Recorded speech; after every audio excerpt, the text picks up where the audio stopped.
What's good, everybody? I know this is gonna be a long video. Just wanted to say this. I was watching the Timberwolves game the other day where the Nuggets is just trashing them right now. The Nuggets is on the verge of winning 4 straight games in a row against the Timberwolves. Timberwolves was up 2-0, and it looks like Denver came back and won 3 straight so far, and they took control of the series. If the Timberwolves want to take this to a Game 7 and win, here's what they need to do.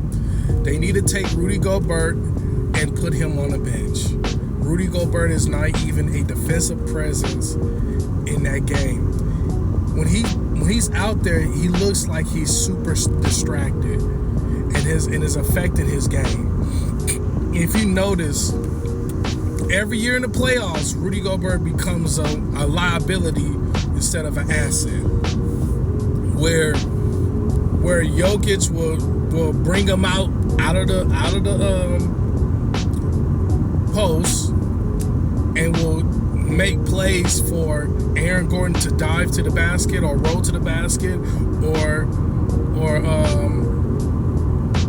the brown guy. What's the little white boy name? I think his name is Brown. He'd have him dive to the basket also, or Jamal Murray cuts and makes a 3 at the top of the key. So it's getting ridiculous. And Ant-Man, he's doing the best he can, dropping 30, 40 a game, and still can't beat the Nuggets. So if the Timberwolves want to beat the Nuggets, Rudy Gobert gonna have to come off the bench, and then they will have to put Naz Reid in as the power forward, and Cat play center. I could truly say this: Cat offensively is just as good as Jokic offensively. Defensively, Jokic and Cat are about the same. But the problem is, Cat can be a little lazy sometimes, and Cat can be a little complacent. That's why Rudy Gobert and Cat have like this. They have similar mindsets when it comes to the game. They approach the game the same way. Too laid back, not serious enough. That's why everybody loves Ant-Man, because Ant-Man is very serious and very competitive. You could tell in this game he's scoring 30, 40 a game, and he's getting frustrated with it because everybody else is not pulling along with him.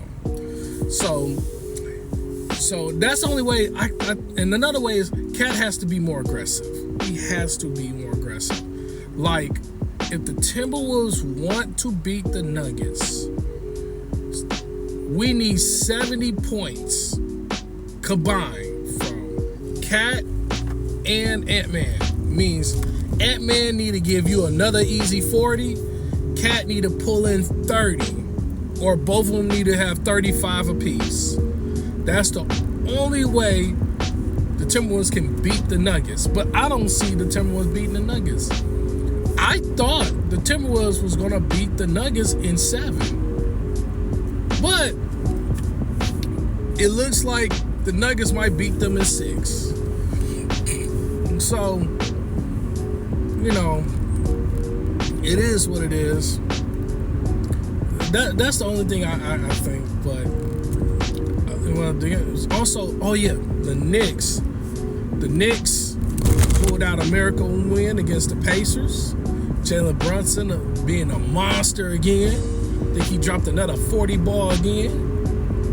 Jalen Brunson is, to me, top 5 point guard in the NBA right now. Top 5 point guard in the NBA, top 25 player in the league. That's who Jalen Brunson is to me. I can't. It's crazy like how Jalen Brunson is putting up these numbers, and then you got stupid Stephen A. Smith talking about you should pair Jalen Brunson with Donovan Mitchell, which is dumb. They will cancel each other out. Plus, they'll be the worst defensive backcourt in the league if you pair Donovan Mitchell and Jalen Brunson. You can't have 2 small guards that is 6'1" scoring the ball. Of course, both of them will average 27, 28 points a game, but they'll be the worst defensive backcourt in the league.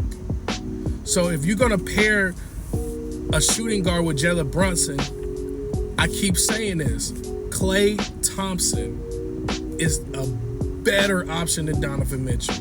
Even though right now, Donovan Mitchell's better than Klay Thompson, but Klay Thompson is a better fit. Means Jalen Brunson can go off of 40, but Klay will be in that corner waiting. Jalen Brunson can drive to the hole, collapse, and the whole paint will collapse. He could pass it off to Klay.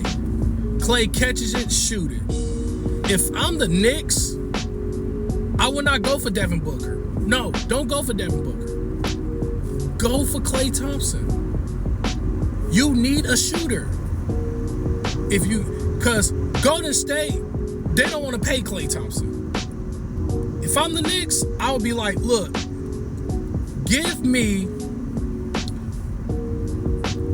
Klay Thompson, and I'll give you 3 first-round draft picks. You think Golden State gonna say no? You think Golden State gonna say no to 3 first-round draft picks? That will speed up the process of rebuilding the Golden State Warriors. And then now they get 3 first-round draft picks, and then they'll be in position to trade one of those draft picks to get a great rotational piece or a starter.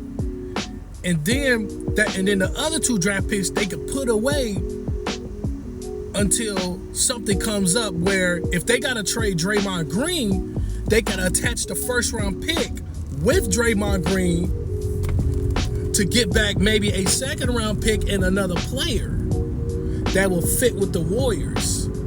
See, a lot of people don't think like that, like how I think. That's how I'm an NBA nerd. So that's how much I've studied the NBA. So that's why I think who the Knicks need to go for. I know they're going to try to go for Bradley Beal. They're going to try to go for Devin Booker. They're going to try to go for DeMar DeRozan. They're going to try to go for Chris Middleton. They're going to try to go for some other players. They're going to try to go for Donovan Mitchell. But it makes more sense to get somebody like Klay Thompson. Klay Thompson will make your offense more dangerous because he can shoot that ball. Think about it. 17 points a game. He was averaging 17, 18 a game this year. Shot 38% from 3, which was his worst shooting year in his career. Think about it. 38% from 3 for Klay Thompson this year. 40% from the field. That was Klay Thompson's worst shooting year.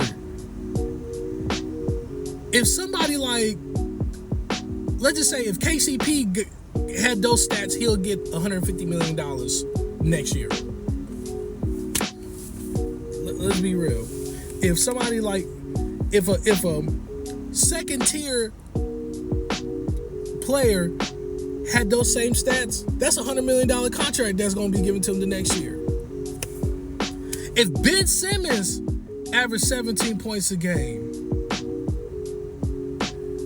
40% from the field, 38% from 3, and he's 6'10", Ben Simmons will get $300 million easily. So that's all I got to say. Tell me what you think. Put it in the comment section. Thank you for just listening to my long-form video and partial NBA rant. I'll holla.